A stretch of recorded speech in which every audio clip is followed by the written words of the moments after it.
Hello everyone and welcome back to another video from Wake&Tech.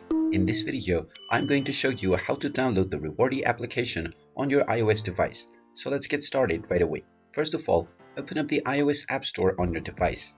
And once you open it up, tap on the search box and then type in Rewardy and start your search. Once you find the Rewardy application, go ahead and tap on it and you will see the Get button. Tap on the Get button and this will begin the download and installation of the Rewardy application on your device right away. Just wait for a while until the installation is completed, and when you see the open button, you can tap on it to open up the Rewardy application on your device.